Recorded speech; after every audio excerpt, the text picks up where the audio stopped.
Ok. Mesdames, Messieurs, chers collègues, bonjour et bienvenue d'être présents aujourd'hui. Merci de votre présence pour le lancement officiel de Print-Up Institute.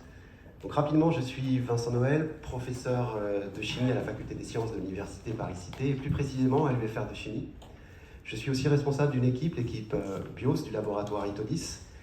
Cette équipe est spécialisée dans les capteurs et les biocapteurs imprimés, spécialement pour la santé.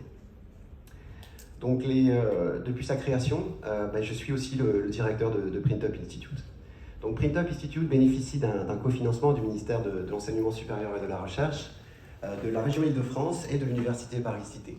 L'objectif principal de Print-Up Institute est de créer la filière électronique imprimée pour la santé. Quelques mots peut-être sur l'électronique imprimée, simplement pour en souligner les avantages. Donc l'électronique imprimée est un ensemble de technologies de fabrication industrielle qui va permettre de mettre en forme des encres, donc des liquides, sur plusieurs types de substrats. L'avantage de l'électronique imprimée par rapport à l'électronique conventionnelle réside essentiellement dans la possibilité qu'apporte l'électronique imprimée de mettre en forme ces encres dans des conditions qu'on va qualifier de douces. Pas de haute température, pas de vide poussé, pas de salle blanche. Donc concrètement, ces méthodes d'électronique imprimée vont permettre finalement d'avoir des coûts d'installation des usines qui sont relativement bas et surtout des coûts de fabrication relativement bas aussi par rapport à l'électronique conventionnelle.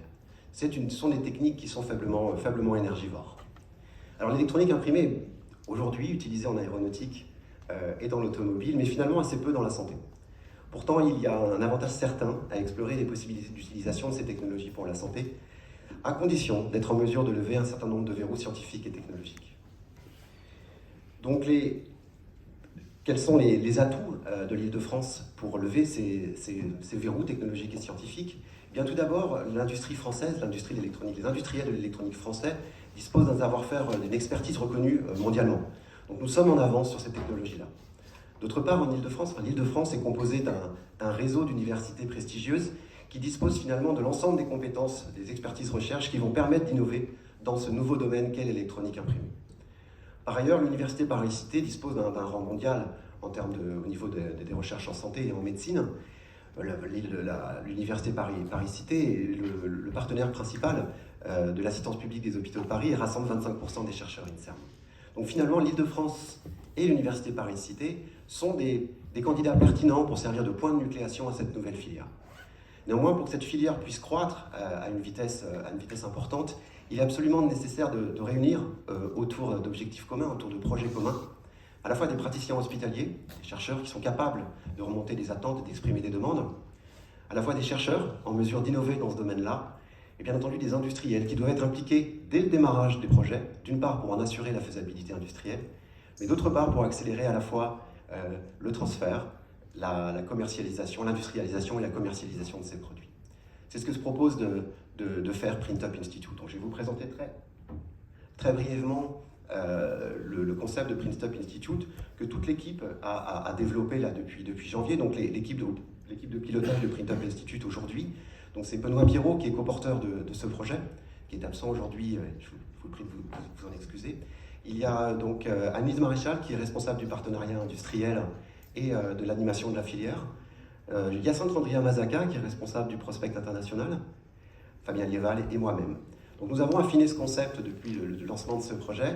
Donc l'objectif principal de Print-Up Institute est de créer la chaîne de valeur autour de l'électronique imprimée pour la santé, c'est-à-dire aller de la recherche fondamentale jusqu'à la fourniture des dispositifs médicaux pour les professionnels de la santé.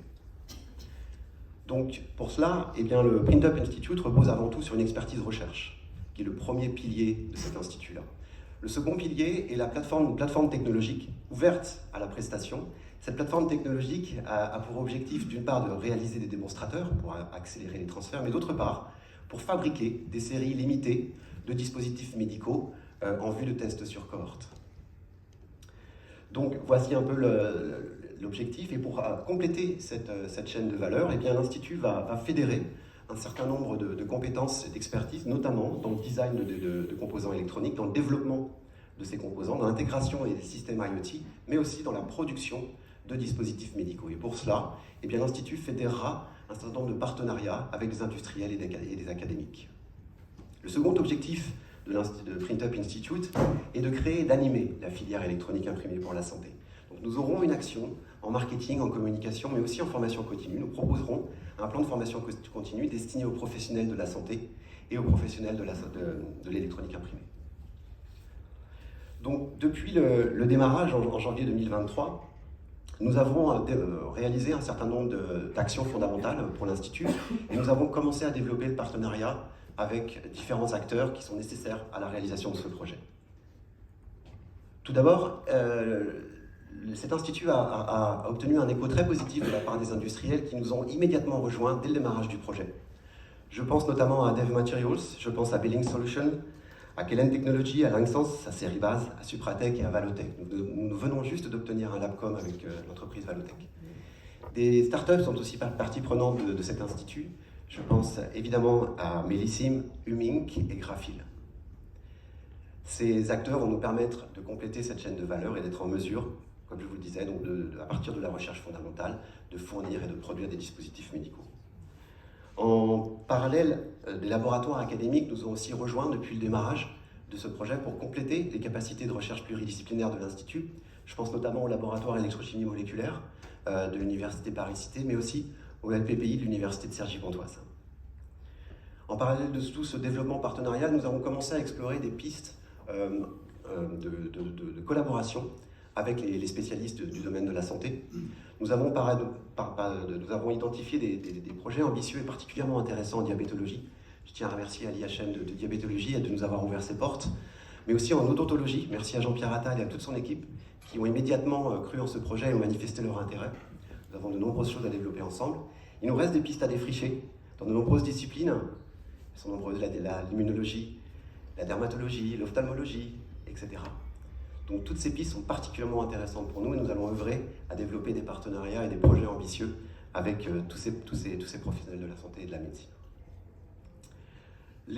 Aujourd'hui, nous avons par ailleurs très rapidement nous avons créé ces liens avec nos collègues de la faculté de santé grâce à l'efficacité de Christine Guillard, directrice du pôle entrepreneuriat et innovation de la faculté de santé, et à toute son équipe. Je tiens à les remercier aujourd'hui.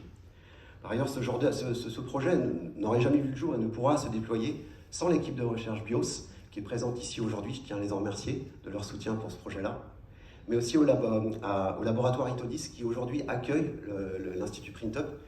Un grand merci à François Morel, directeur de l'unité, mais aussi à Pierre-François Quenin, qui se retrouve avec une charge de travail supplémentaire, mais qui nous accompagne, dont le soutien et l'accompagnement est essentiel pour le démarrage de ce projet. La faculté des sciences, notamment l'équipe des Canals et le pôle innovation, transfert, entrepreneuriat, a soutenu dès le départ ce projet, je tiens à les en remercier, et il est absolument évident que nous ne pourrons pas atteindre nos objectifs sans leur soutien. Je tiens à remercier évidemment aussi nos financeurs, le ministère de l'Enseignement supérieur et de la Recherche, la région Île-de-France, mais aussi l'Université Paris-Cité pour ce fonds d'amorçage.